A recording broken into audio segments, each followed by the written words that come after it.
Yeah. So here we are. Reading part H of community property. Community funds or labor used to enhance value of separate property. Apportionment of business profits is the topic. The first topic in this section. One spouse may bring a separate property, business, and investments into the marriage and devote her community labor to the management of the business. At divorce or death, the business may have appreciated in value and substantial assets may have been purchased with business profits. What is the character of the business and the assets? To apportion between the separate property component of the business that the managing spouse brought into the marriage and the community property value added by her labor during the marriage, courts have developed two different apportionment methods. Romanet 1, the Van Camp accounting method, and Romanet 2, the Pereira accounting method. Although both are conceptually consistent at a high level of abstractions, they tend to produce markedly different results in a application to any particular case. Van Camp accounting.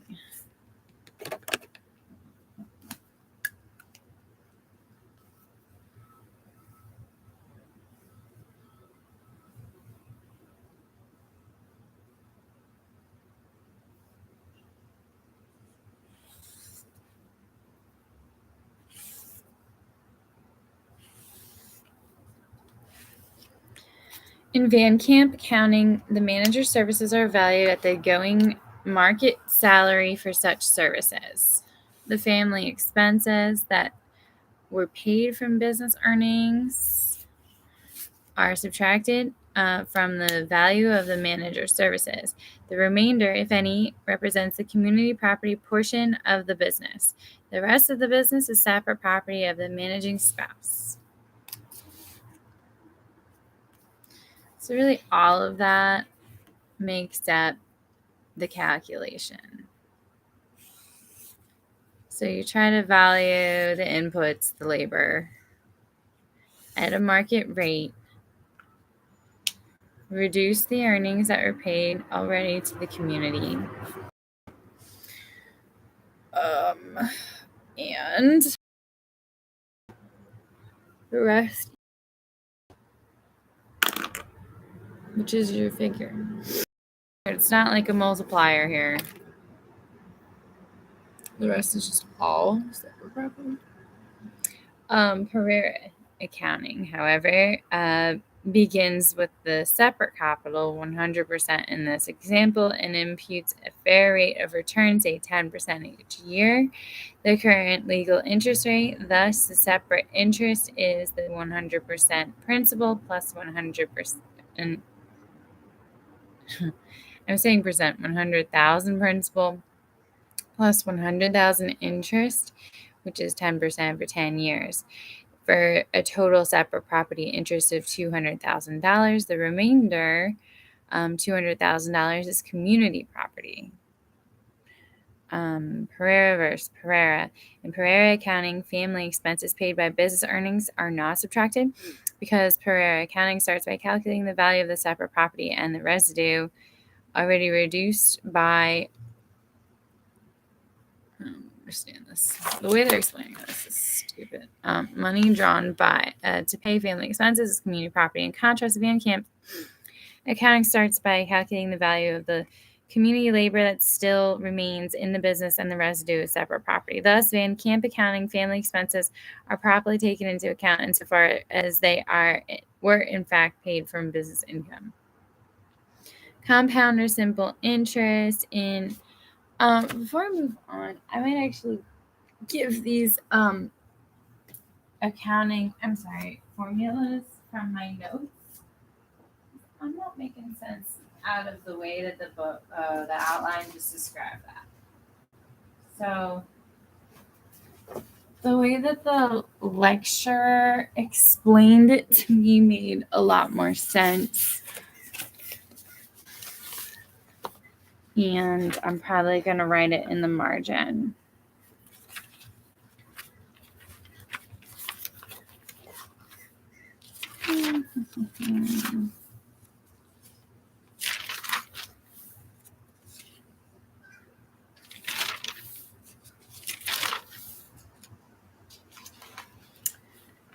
even know where.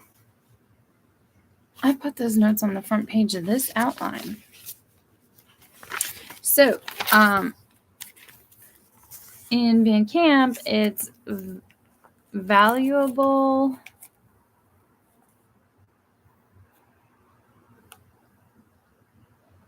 Okay, we start with the fact that a spouse brought a valuable company or assets to the marriage. The capital investment is the main factor for the basis of the growth, not, say, for instance, the labor that we, at the beginning of this calculation are told to value at market rate. So, and the community was compensated. So what is the calculation? I guess that's just I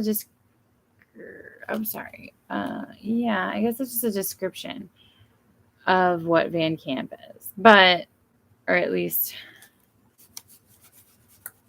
the reasoning behind the Van Camp method. Whereas in the Pereira method, you pay interest, the legal rate of 10% per year for personal skills, labor, minus draws, which the outline said was not the case.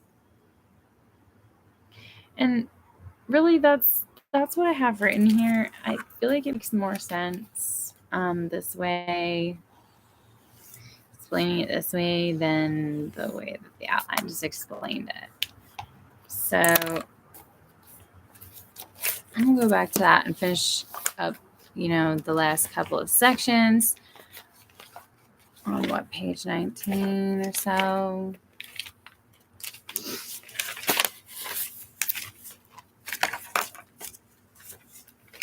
Where we were talking simple or compound interest in Pereira accounting, and the cases consistently use simple interest when imputing a fair rate of return to the separate capital.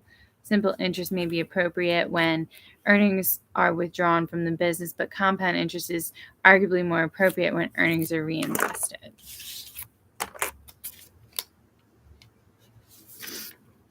Yeah. Okay, so C, whether to use Van Camp or Pereira. Pereira should usually be used when management by the spouse was the primary cause of the growth or productivity of the initially separate business, because Pereira assigns an ordinary rate of return to the business capital. Van Camp should generally be used when the character of the separate business is largely responsible for the growth or productivity, because Van Camp assumes that the managing spouse's services were ordinary when it imputes market salary of those services. Gilmore versus Gilmore. D, incorporation of business during marriage does not change its character. The incorporation of a separate property sole proprietorship during marriage does not change the separate property character of the business. It still must be apportioned according to Van Camp Pereira principles in remarriage of Coaster. Giving me all these recent California case names, so not all of them are going to resonate with the casebook cases that set forth the principles.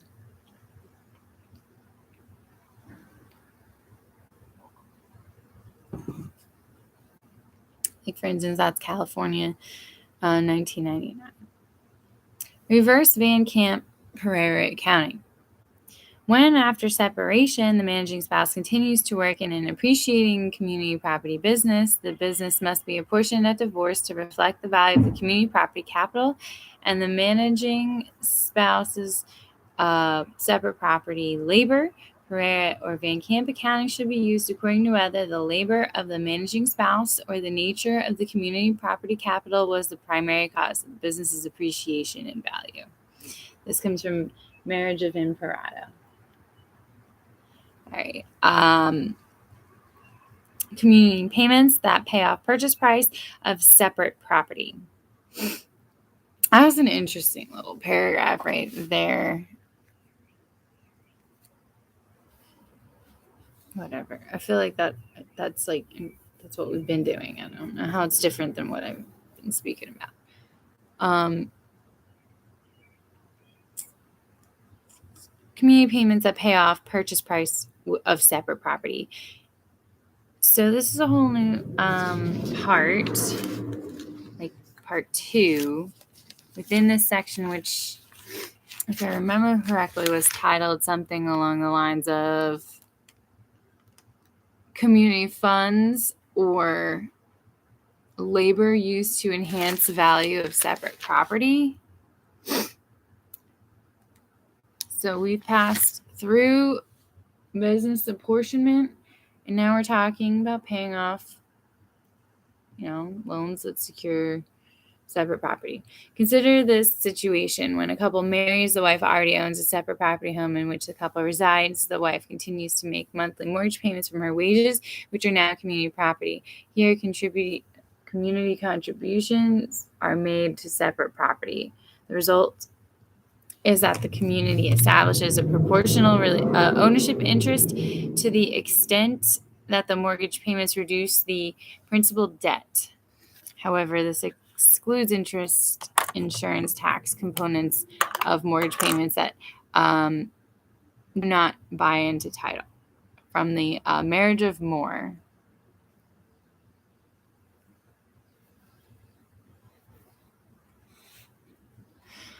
Excuse me. Proportional ownership interest to the extent the mortgage payments reduce the principal debt. Oh. It's a good way to describe this section.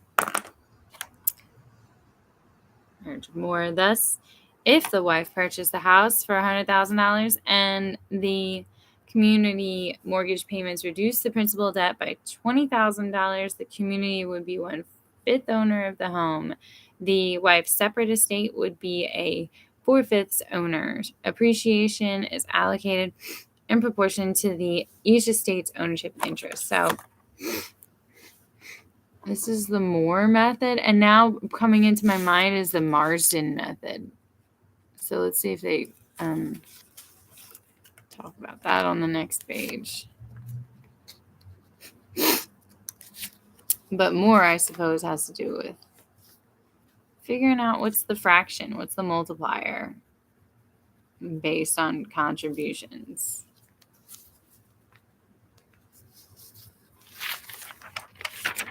For each party, that should equal the whole, that should be distributed that way. Maybe they're just giving us the Moore method because it's just so much easier to explain than the ridiculously long calculation that we followed before. Loan proceeds used to pay off purchase. The community also becomes a proportional owner of otherwise separate property when the spouses take out a new loan and use loan proceeds to pay off the original separate property purchase debt. This occurs because the new loan incurred during marriage by the spouses together and secured by the property is a liability of the community for which each spouse is equally responsible. This is Marriage of Bronco. For credit acquisitions, for liability of debt. It's telling you to look at other sections. Improvements. According to the real property doctrines of accession and merger, improvements become part of the underlying realty. Therefore, most community property cases hold that improvements do not purchase an ownership interest in the realty. Instead, improvements usually give rise at most to reimbursement claims. A. Community funds used to improve own separate property. When a spouse uses community funds to improve his own separate property, no gift is presumed because the spouse may not make a gift to himself or the other spouse's interest in community property. The community is entitled to either reimbursement of the cost of the improvement or the amount by which the improvement increases the value of the realty, whichever is greater.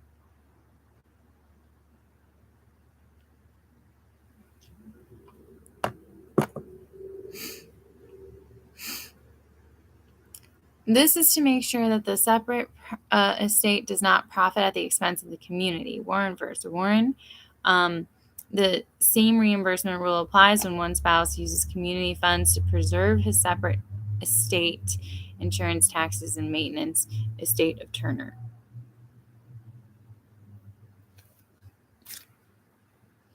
Community funds used to improve other spouses' separate property. Traditionally, a gift has been presumed when a spouse uses community funds to improve the other spouse's separate property. The gift presumption may be overcome only by evidence of an agreement to reimburse. If there is such an agreement, the precise terms, if any, control the amount of reimbursement. If the reimbursement agreement does not specify otherwise, the reimbursable amount of the cost of the improvement from Warren versus Warren. However, several immediate appellate courts have rejected the no reimbursement rule. Absent any reimbursement agreement, they have reimbursed the community for its contribution to the improvement of one spouse's separate property. That's the holding from Marriage of Wolf and Marriage of Allen. Spouse's separate property is used to acquire or improve other spouse's separate property. A spouse who makes a separate property contribution to the acquisition or improvement of the other spouse's separate property is entitled to reimbursement without interest or appreciation of his separate property contribution. California Family Code 2640.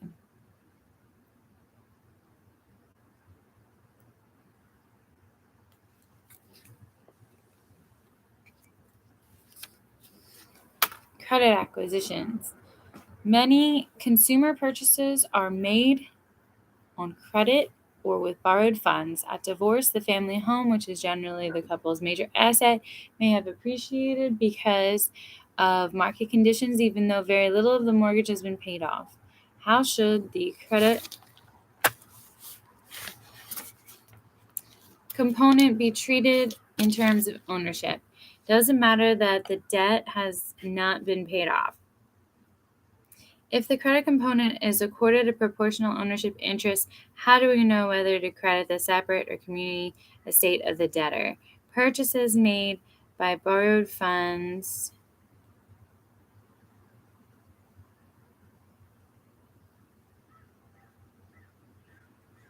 treated as cash purchases.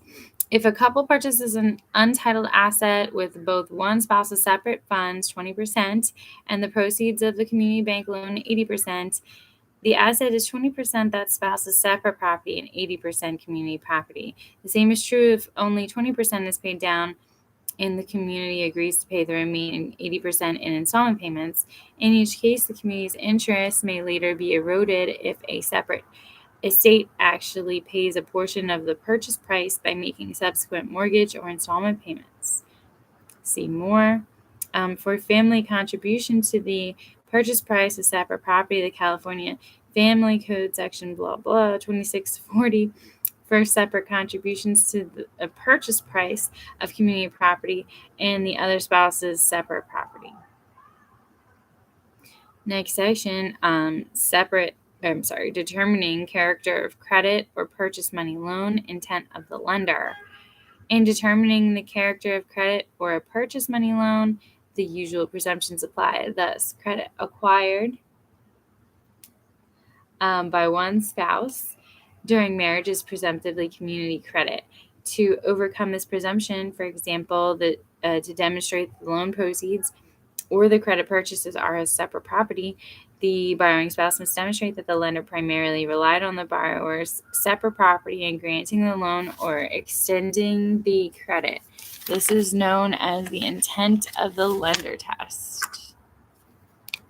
No apportionment is made of the loan itself. The loan proceeds or credit are either community or separate, depending on whether the borrower discharges his burden of showing the lender's intent to primarily rely on the separate property.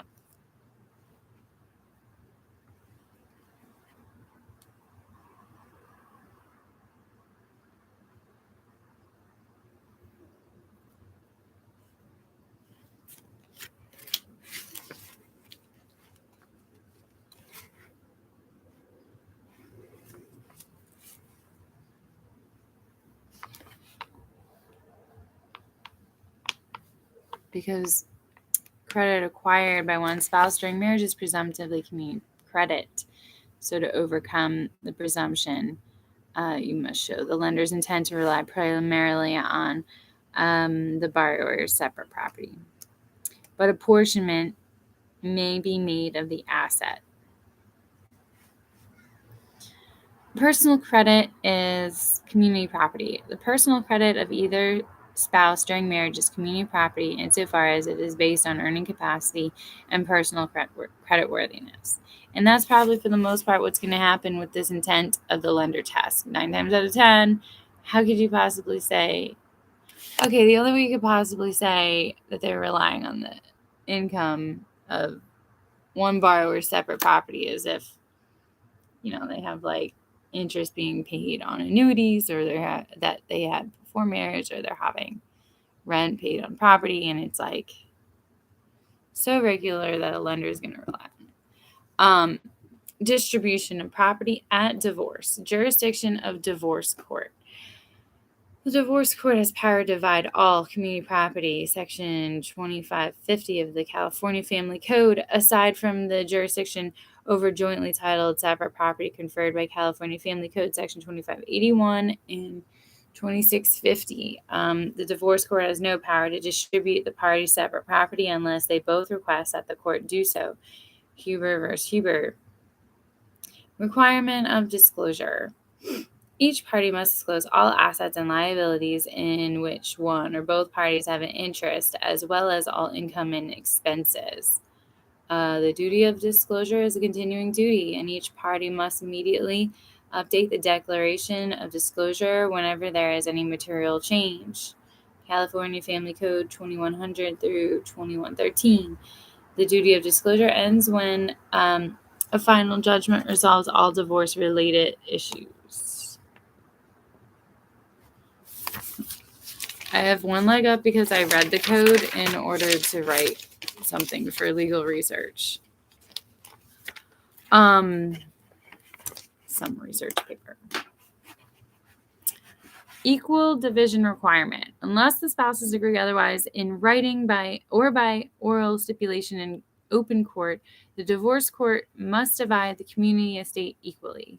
California Family Code 2550. Courts have strictly construed the spousal agreement exception to ensure against spousal overreaching or fraud.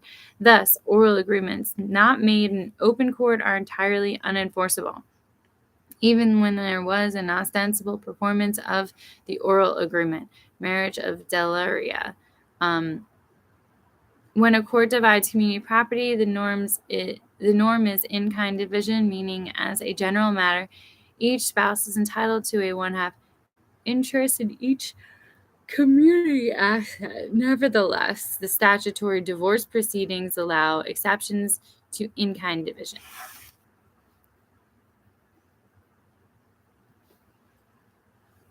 All right, so you got this equal division and deviation from in-kind division.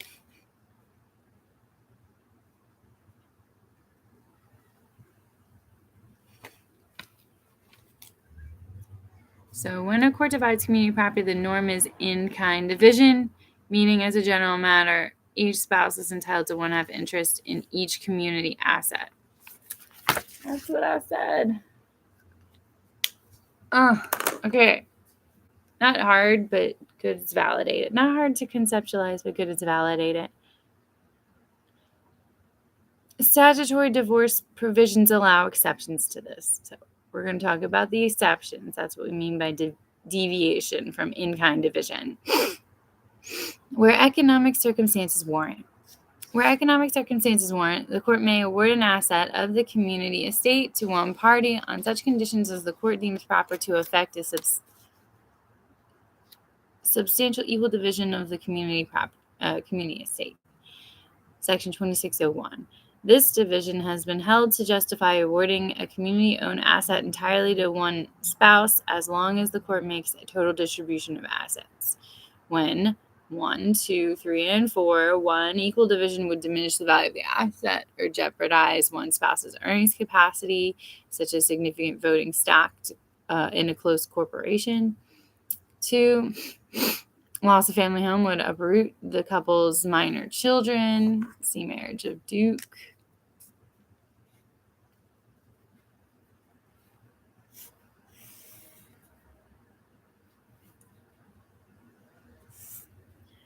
The asset is intimately related to one spouse, such as the worker's pension, or the asset is a risky investment and one spouse is financially better to bear the risk than the other.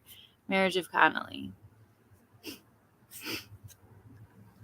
Out-of-state realty. Another section. Deviation from equal division requirement at divorce. One spouse deliberately misappropriates community property. Each spouse is required to act in accordance with the general rules governing fiduciary relationships with respect to the other spouse and the management and control of community property. The divorce court may take into account one spouse's deliberate misappropriation of the other spouse's interest in community or quasi-community property by making an award or offset against the wrongdoer's one-half share of remaining property.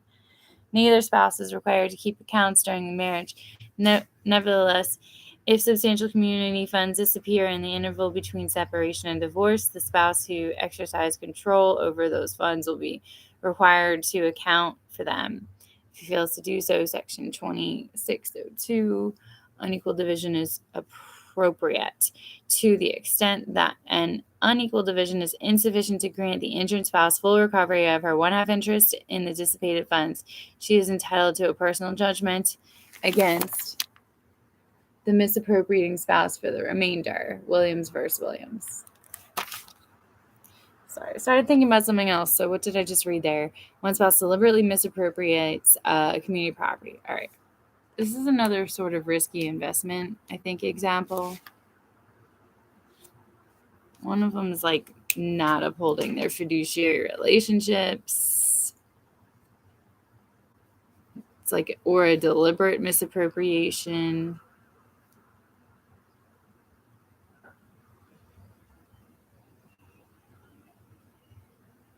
So the court's going to make an award or offset against the wrongdoer's one-half share of remaining property. Neither spouse is required to keep accounts. Nevertheless, community funds, if substantial community funds disappear in the intervals between separation and divorce, the spouse who exercised control over the funds will be required to account for them. If he fails to do so, unequal division is appropriate. So procedurally, accounting for substantial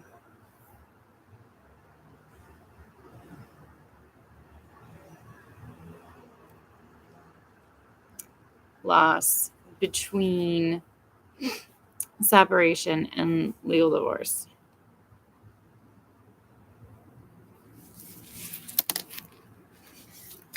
Can lead to, if unmet,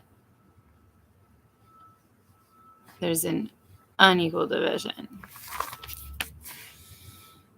Liabilities exceed assets. The Section 2550 equal division requirement requires that community estates and liabilities be tallied and that the net division be equal. Nevertheless, when liabilities exceed assets, an unequal division of the asset excess may be made, taking into account the parties' relative ability to pay debts. From California Family Code, Section 2622B.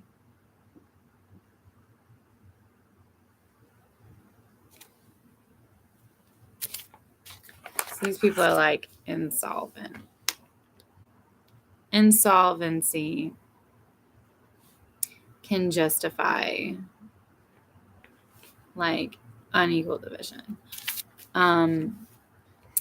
One spouse has incurred educational debts. Unpaid educational loans are assigned to the spouse to receive the education in the absence of circumstances rendering such assignment unjust. Thus, education debts are effectively treated as the recipient's separate debt and are excluded from the equal division of assets and liabilities.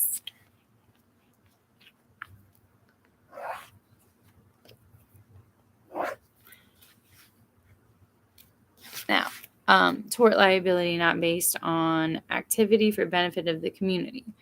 When one party has incurred a tort liability that was not based on an activity for the benefit of the community, the outstanding liability is assigned without offset to the tortfeasor spouse at divorce.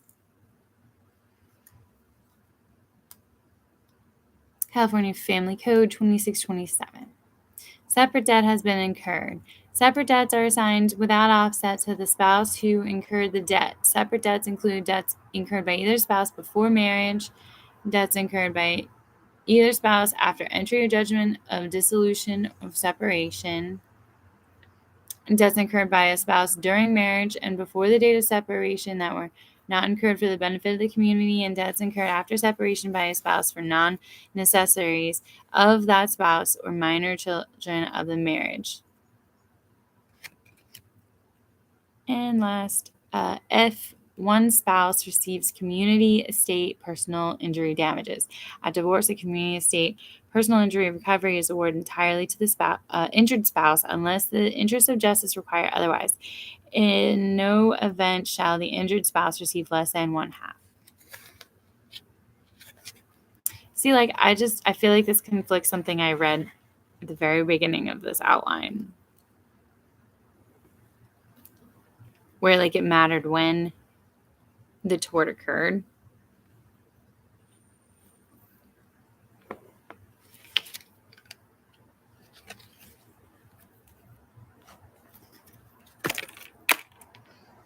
Time of valuation. The court values the assets and liabilities as near to the time of trial as practicable unless circumstances warrant choosing some other date after separation and prior to trial. Section 2552 of the California Family Code.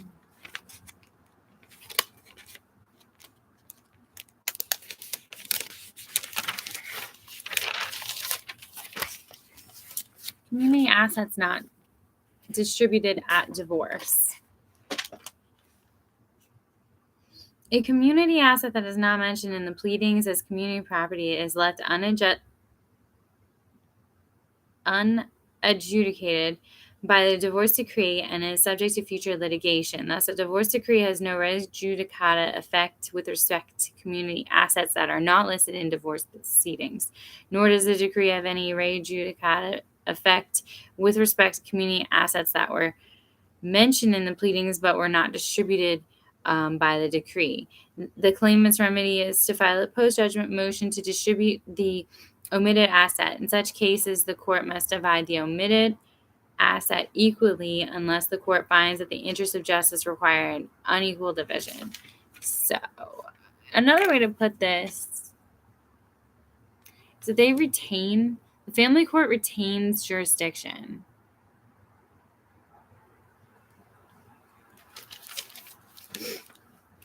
Setting aside community property distribution provisions of a divorce decree. The grounds and time limitations for setting aside the property distribution provisions of a divorce decree are controlled by two statutory schemes. Each offers different grounds and time limitations for securing relief from judgment. 1. Code of Civil Procedure, Section 473B. The court may relieve a party from a judgment taken against him through his mistake, inadvertence, surprise, or excusable neglect. The party must apply for relief within 6 months after the judgment.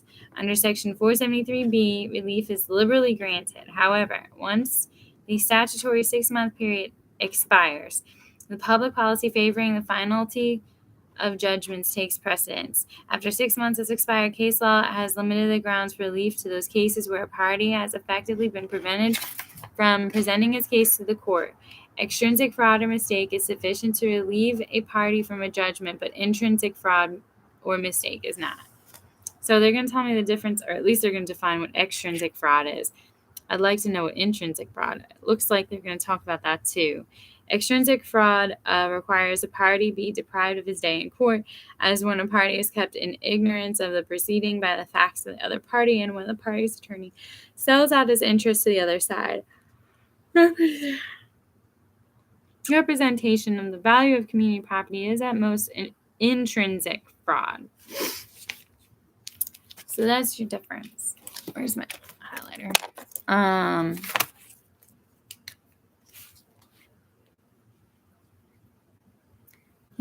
Parties. So for extrinsic, He's deprived his day in court, ignorance of the proceeding by acts of the other party, sells out his interest to the other side. Whereas for intrinsic fraud, misrepresentation of the value of the community property is intrinsic. You're talking about this duty to disclose. That is very much what it is. It's a continuing duty to disclose. It's at the very beginning of the proceedings. They need to keep it up to date. If they don't, intrinsic fraud result if there's misrepresentation, underlying misrepresentation. Extrinsic mistake. Extrinsic mistake occurs when an unforeseeable error deprives a party of his day in court, such as when a party relies on an attorney who has become incapacitated, or when a party is incompetent but no guardian ad litem has been appointed to represent him. By contrast, a party's mistake in the course of a proceeding is characterized as intrinsic mistake.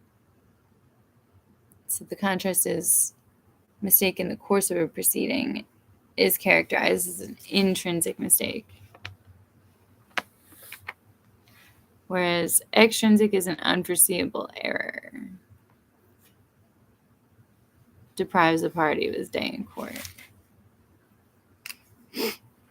which is attributable generally to some, the party's attorney,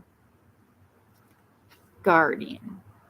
By contrast, the intrinsic mistake is when there's a mistake in the course of a proceeding. This is defined more in Marriage of Steve Knott. Other grounds, other conditions that prevented a party from presenting his case in court have also sufficed to set aside a judgment after the 6-month period has expired. For example, duress. When a party is coerced into agreeing to settlement, has been sufficient to set aside a family law judgment. Marriage of Brockman. Marriage of family code relief. The legislature enacted strict rules requiring disclosure prior to divorce of all material facts relating to the existence and value of community properties. Section 2100 through 2110 of the California Family Code. 2122 defines the grounds and the time limitations for setting aside a judgment under each ground. Under Family Code provisions, there is no distinction between intrinsic and extrinsic fraud or mistake. Both varieties of fraud and mistake are sufficient to relieve a party of judgment. Actual fraud. Actual fraud is where the defrauded party was kept in ignorance or in some other manner fraudulently prevented from fully participating in the proceeding. A motion based on actual fraud must be brought within 1 year of the complaining party did or should have discovered the fraud.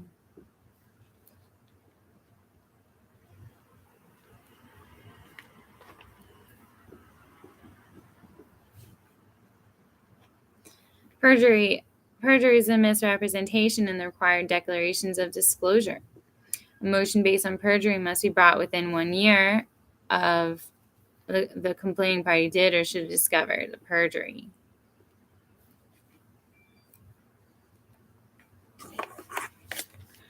Duress.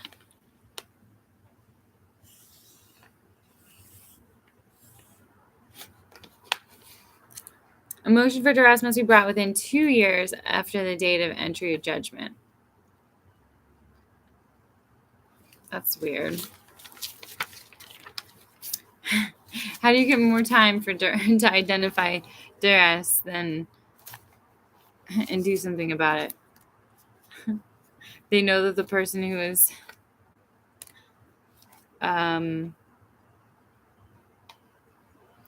I'm actually not going to share. A motion based on mental incapacity must be brought within 2 years after the judgment. This one makes sense.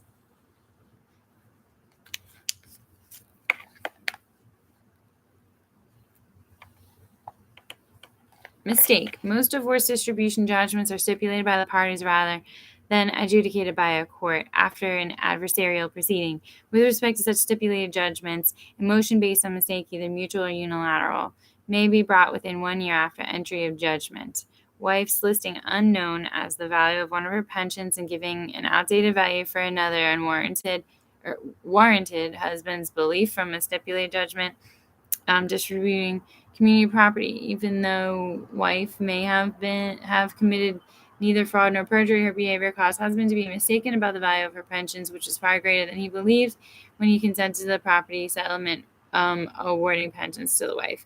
Marriage of Brewer.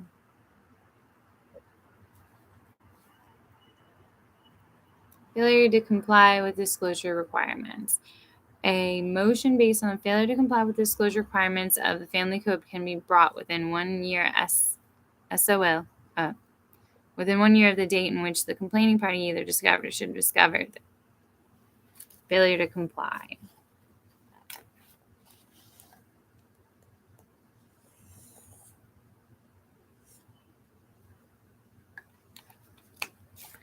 Sanctions for failure to comply with disclosure requirements. Family Code Section 2107C provides that a court may impose money sanctions for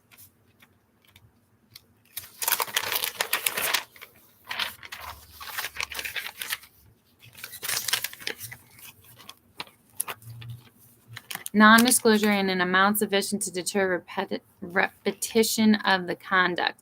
Applying this provision in remarriage of Feldman, approved a trial court order requiring a wealthy husband to pay $250,000 in sanctions and $140,000 in attorney fees for the husband's failure to disclose financial information regarding several high-value purchases and assets.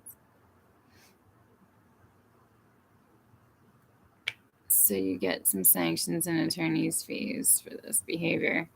Continued relevance of Section 473B and pre-1993 case law. Certainly remember this. Within the 6-month period following entry of judgment, Section 473B still offers the most liberal grounds for relief. The strict grounds available after expiration of the 6-month period remain important because there's no time limitation on extrinsic fraud, extrinsic mistake, or duress on a theory that deprivation of a party's day in court is not only an injustice to the party, but it is also an offense against the judicial system. Thus, the time limitations of Family Code provisions described above should not be applied to these 3 case law grounds for setting aside a judgment distributing community property.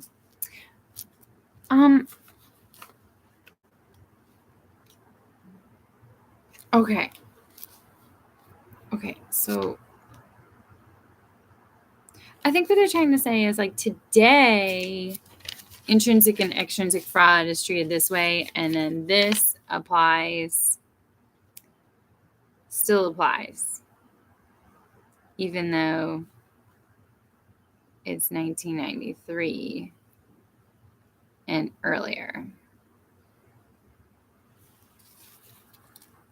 So they changed this law, right? But if under this law, if you got divorced in 1992 and there was extrinsic fraud going on, you can still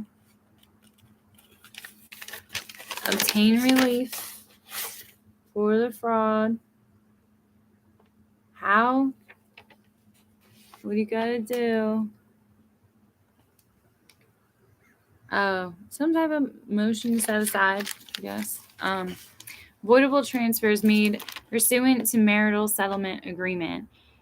The Uniform Voidable Transactions Act applies to property transfers made pursuant to marital settlement agreements, Meja versus Reed. Thus, a third party involved in litigation with one spouse could challenge under this act a transfer of property to his opponent's former spouse under their marital settlement agreement. Example, a divorcing attorney's marital settlement agreement, which transferred non-exempt community property to his wife in exchange for an equivalent amount of his exempt community property retirement fund, was a voidable transfer. Thus, in the attorney's involuntary bankruptcy proceeding, the bankruptcy trustee could avoid the transfer and reach the attorney's community property interest in the non-exempt property. In re Beverly. So there's a whole new part that we're passing through to right now, distribution of community and separate property at death. Everything we talked about in this last section had to do with after divorce, at divorce, for divorce. We're on page 26, this after death section, being that it's a page and a half, 2 pages. Let's just power through it before we get to a new section about the choice of law at divorce and death, even though it's relevant to both sections I just read. It's going to talk about when parties move out of state, they acquire stuff out of state.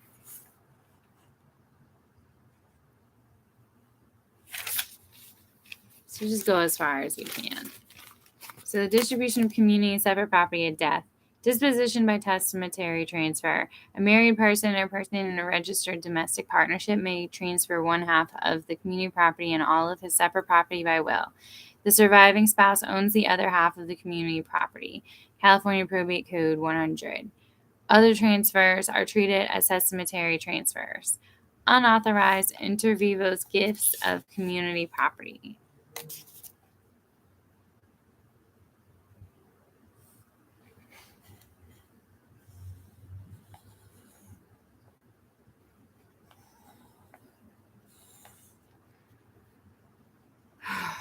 During the lifetime of the donor spouse, the non-consenting spouse may void the gift in its entirety if the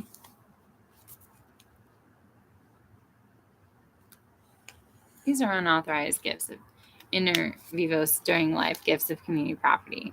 These may be voided.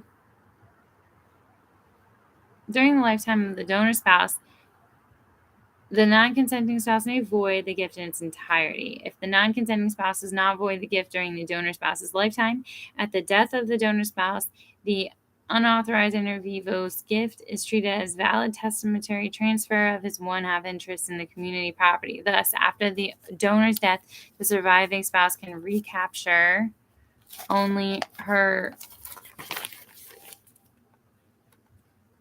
one-half share of the unauthorized gift of community property. Dargy versus Patterson. I want to say this is a right of election. Okay, there's another section, duty to elect. So 2 more sections or paragraphs and we'll get there. Designation of third-party insurance beneficiary. A community fund life insurance policy is community property. When a spouse names someone other than his mate as beneficiary of his community property life insurance, the deceased insured spouse is deemed to have made a testamentary transfer to the named beneficiary of his one-half interest in the community property insurance proceeds. His surviving spouse takes the other half by virtue of her one-half ownership interest as the community insurance in the community insurance property. This is Monteverse, Connecticut General Life Insurance, 1939. Item theory of death distribution. The surviving spouse is entitled to one half of each and every item of community property unless she consents her community property claims are not satisfied by one half of aggregate community property. Dargy versus Patterson, Estate of Wilson. Here's the survivor's duty to elect. This is a complicated calculation in the book. They didn't seem to emphasize it so much in the lecture, so it might be downplayed. By explicit clause in will, a testator may insert a will clause to the effect that his surviving spouse must either elect to take under terms of the will or assert her community property ownership rights. Such a clause is enforceable according to its terms. Estate of Dunphy. When does will not contain explicit election provision? Decedent attempts to pass only his one-half interest. Election not required.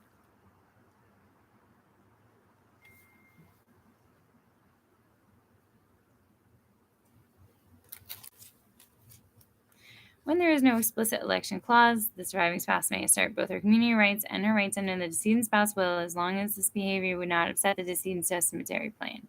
Thus, if the decedent's will purports to pass only his separate property and thus one-half interest in the community property, surviving spouse may take under the will and also assert her one-half ownership interest in the community property. So, it's more like a right to elect. I don't know why it says duty to elect, but the point being is you can just accept that your spouse's will grants you, which you probably would have gotten under this right of election. Or you can elect, and you're going to take some of his gifts away from other people if they were in excess of which you're entitled to. I hate the word entitlement, but by operation of the community property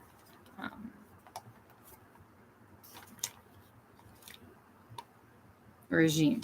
So, by explicit clause in will, I already read that. When the will does not contain explicit election provision, I read that. The decedent attempts to pass only his 1/2 interest, election is not required. Rules of will interpretation. Estate of Prager is here. It's written up. I remember that case.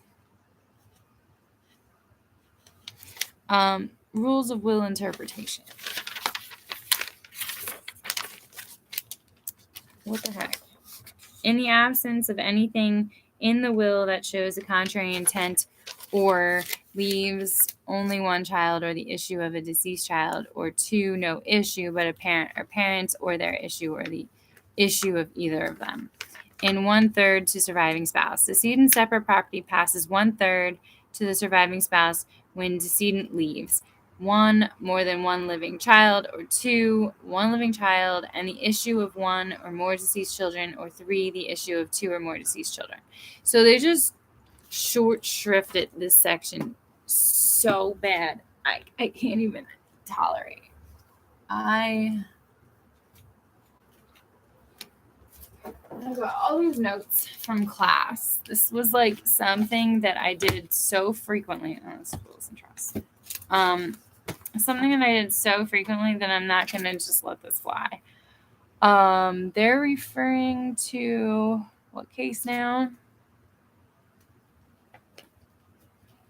I'm just going to look up right election in here. Probably got it paged off at this point.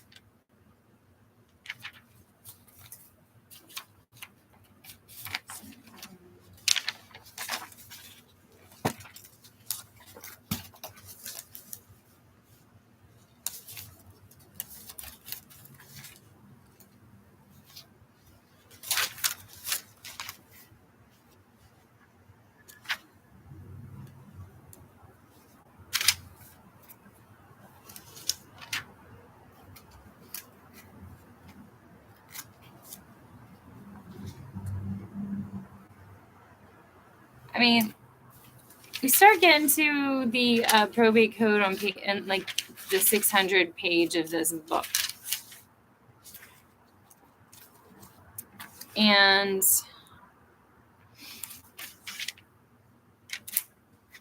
it's not quite right of election stuff yet, but it's interesting because the next section is choice of law, and that's the next section in the outline. Show me right of election.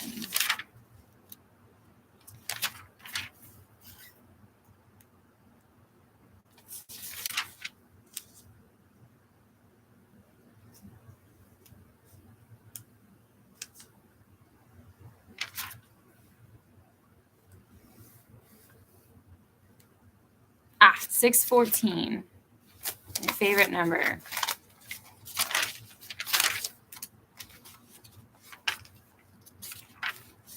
I really had this down to a science. And there's the estate of Prager case.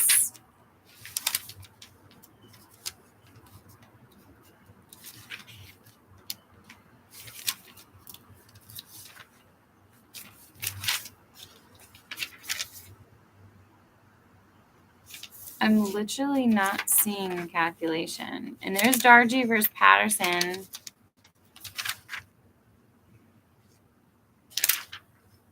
Maybe we went into this a little bit more in wills and trusts or something, and not so much in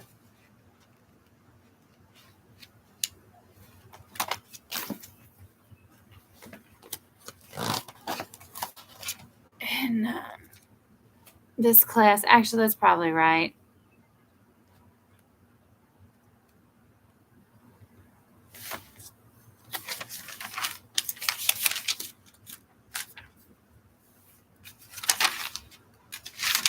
I didn't even brief these cases.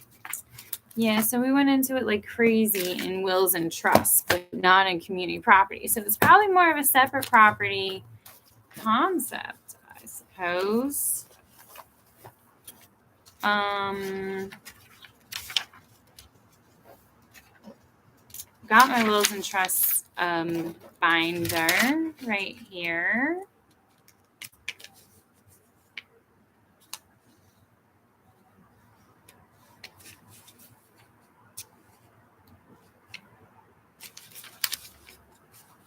But it's for the trust section, not the wills section.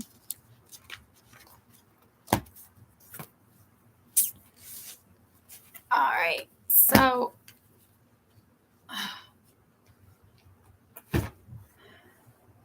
don't have that book, so there's not really much I can do at this point. Just know that the right of election is this hyper crazy formula where you add up the whole of the decedent's estate, all of it, and then you take out like all of the non-probate assets that went outside the will. I don't know if you take it out as it pertained to others only, or if you take out non-probate entirely, as it applied to the surviving spouse. So you're working down like what did the will disperse, and once you're at strictly what was devised, then you like determine what's the maximum amount that no, you add all that back in. Okay. So actually, no, other way. You find the total, you add in all of the probate, non-probate assets to other people. So you get the total amount that plus probably what, so you're getting the total estate. You have to calculate so you reach the total estate, what the will devised, what non-probate assets were devised or that moved outside of probate. You have the entire corpus, and then you've got to consider how many years they were married. If it's like 10 or more, there's like a certain percentile, and that's why it's probably not in community property. It's a separate property concept. So you take this percentile based on how many years they were married. If it's less than 5, it's a different figure. It's a different percentile. And then you multiply that to basically the entire corpus for what the right of election would be.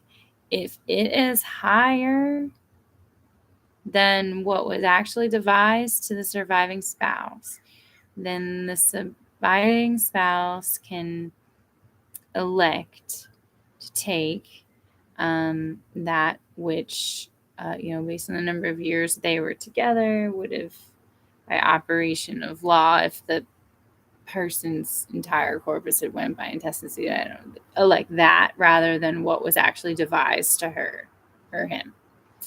So that's how that works conceptually. It's apparent that it isn't happening in this community property state quite as much as other states, I guess. Probably is. It just isn't going to be tested in an essay form. And then rather than going into choice of law, divorce, and death,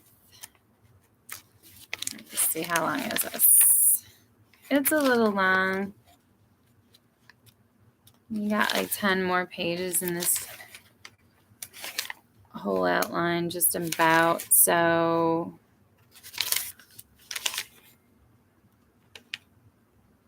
we'll just stop at, okay, we'll give it another 2 pages and we'll stop when we're talking about out of state quasi-property. So intro. A choice of law question arises when the forum court could reasonably apply the law of more than one jurisdiction to the issue before it, and choosing the law of one jurisdiction instead of another would make a difference in the outcome. The forum court applies the forum state's choice of law principles to select the jurisdiction whose law the court will apply to resolve a particular issue. Choice of law principles have generally been fashioned by case law, but the California legislature has been active in establishing outcome determinative choice of law principles that apply to questions involving the marital rights of married persons domiciled in California. At divorce or death, 2 issues loom large for California bar examination purposes. At the divorce or death of California domiciliaries, how does California treat property acquired by married persons before they move to California? How does California treat out-of-state realty acquired by Californians and owned by them at divorce or death? Part B, property acquired by married persons before they became domiciled in California, quasi-community property. Quasi-community property is property acquired by either spouse that would have been community property had the spouse been domiciled in California at the time of acquisition. Quasi-community property also includes all property that has been acquired in exchange for the above defined property. Legislative purpose in developing quasi-community legislation.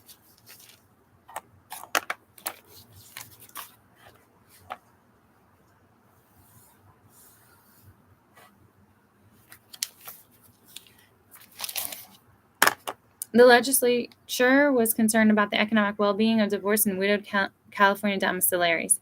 It initially expressed its concern by enlarging the concept of community property to include all property acquired by a spouse that would have been community property had he been domiciled in California. The California Supreme Court held that this legislation, which changed the character of property so soon as a person became domiciled in California, unconstitutionally impaired pre-existing property rights. The state of Thornton. The legislature later got around the constitutional problem by developing the concept of quasi-community property. Quasi-community property retains its separate property nature when the parties become domiciled in California. The quasi-community label only becomes significant at divorce or death, at which time the state's power to alter property rights is sufficient to overcome any claim that the state is unconstitutionally impairing property interests that vested in the acquiring spouse's original domicile. From Addison versus Addison. Divorce. Quasi-community property treated as same community property. At divorce, quasi-community property is treated exactly as though it were community property. California Family Code, Section 63 and 2550. A, claimant spouse is domiciliary, anticipating spouse is not. Quasi-community property. When the claimant spouse, the spouse who is asserting an interest in property acquired by the other spouse, is domiciled in California, Court of Appeal decisions have characterized the property as quasi-community property, even though the acquiring spouse was never domiciled in California or was not domiciled in California until long after the divorce. Marriage of Ben Yehoshua, marriage of Franson. See also marriage of Jacobson. This is consistent with the legislative purpose in enacting quasi-community property legislation to protect the welfare interests of California domiciliaries at divorce and death. Nevertheless, application of California quasi-community property law to property acquired by a person who was never domiciled in California may violate that person's procedural due process rights. Death, survivor has 1/2 interest in decedent's quasi-property. Quasi-community property creates rights in the survivor only. The survivor has a 1/2 interest in the decedent's quasi-community property. California Probate Code, Section 101, the decedent has no rights in the survivor's quasi-community property. The decedent cannot, for example, will away any interest in the survivor's quasi-community property. This asymmetric treatment is consistent with the legislative purpose to protect the welfare interests of California domiciliaries when marriage comes to an end. Compare community property. The decedent may will away his interest in the community property. Jim and Mildred were married in New York, where Jim became an engineer and Mildred was a homemaker. All of Jim's property was acquired during marriage in New York.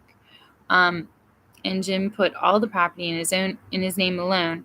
After his retirement, the couple moved to California, bringing all the assets titled in Jim's name alone. While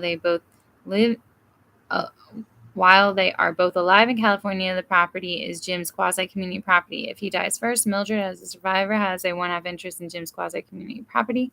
If instead Mildred dies first, she has no interest in Jim's quasi-community property. Jim, as a survivor, owns it all as his separate property. Survivor may restore certain illusory transfers. If prior to death, the decedent who died domiciled in California transferred his quasi-community property to a third party for less than the substantial consideration and without his surviving spouse's consent, the surviving spouse may compel the third party to restore one half of the property or its value to the decedent's estate if at the time of death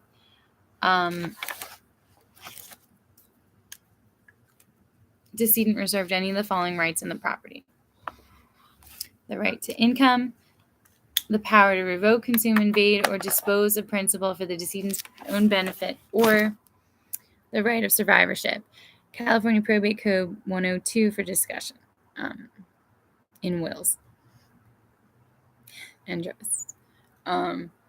Property acquired in another community property jurisdiction, community property, for purposes of death only. Property acquired in another community property jurisdiction, Arizona, Idaho, Louisiana, Nevada, New Mexico, Texas, Washington, or Wisconsin, is treated as California community property and not as quasi-community property. California Probate Code Section 28B. During marriage, separate property except for debt collection. The California quasi-community statutes survive constitutional challenge because they affect a title to property only at divorce and death. Quasi-community legislation initially had no effect on property rights during marriage when quasi-community property remained in every aspect the separate property of the spouse who acquired it. Later, however, the legislature enacted provisions enabling a creditor to reach one spouse's quasi-community property to satisfy a debt incurred by the other spouse. California Community Code 910 and 912, familiar. Because a creditor generally may not reach one spouse's separate property, but may reach community property to satisfy a debt incurred by the other spouse. The provisions treat quasi-community property for debt collection purposes as though it were community property without invoking the constitutionally adequate justification of death or divorce distribution. Thus, these provisions are of questionable constitutionality. With the exception of debt collection, quasi-community property is still treated as the acquiring spouse's separate property during marriage. She may manage and control it as though it were entirely her separate property. Out-of-state community and quasi-community realty. California would like to fully control and distribute the community and quasi-community out-of-state realty because the disposition of the assets affects the welfare interests of California domiciliaries. But California runs into a combined problem of jurisdiction, full faith and credit, and choice of law conflicts. California lacks in rem jurisdiction to alter title to land in another state. Carpenter v. Strange. The judgment purporting to alter title to out-of-state realty may not be granted full faith and credit in any other jurisdiction. Fall v. Easton. Moreover, traditional choice of law principles require that issues involving real property be resolved by the law as well as the courts of the jurisdiction in which the real property is located. Nevertheless, California has made considerable headway in controlling distribution of out-of-state community and quasi-community realty at divorce, but control at death has proven more intractable. Divorce. Court may divide this property. The California Divorce Court has jurisdiction to distribute all community and quasi-community out-of-state realty. The California Supreme Court has repeatedly held that out-of-state realty acquired by married Californians is community property. Marriage of Fink. The holding in Fink is now codified in California Family Code Section 760. So what is that? saying they may distribute a divorce, and they have repeatedly held that out-of-state realty acquired by married Californians is community property. I don't know why they didn't say quasi-community property, but fine. Additionally, California Family Code Section 2660 specifically authorizes the divorce court to divide out-of-state community and quasi-community realty and suggests techniques for doing so effectively, for avoiding full faith and credit problems, and indeed for avoiding even the appearance of adjudicating title to out-of-state realty. If the community or quasi-community property to be divided at divorce includes real property situated in another state, the California trial court will divide all the community and quasi-community property in such a way that it is not necessary to alter the nature of interest held in the out-of-state realty. If this is not possible, a court may either require the parties to execute whatever conveyances are necessary to divide the out-of-state realty, or award to the party who would have benefited from the conveyance the money value of his interest. Death. Realty probated in state where located. Do we understand what was just said there? What's said is that, like, okay, if the couple lives in California and they've got $500,000 bank account here, and they've got a $500,000 property in Kansas, they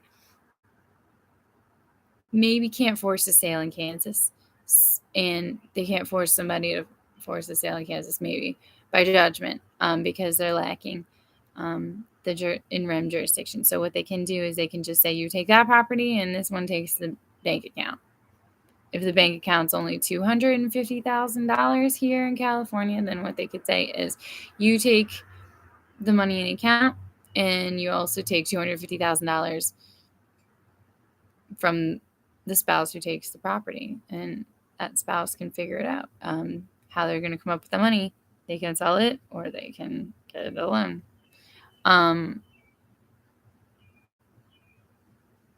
Death, realty probated in state where located, but that's how they get around forcing a sale of property in another state. Death, realty probated in state where located.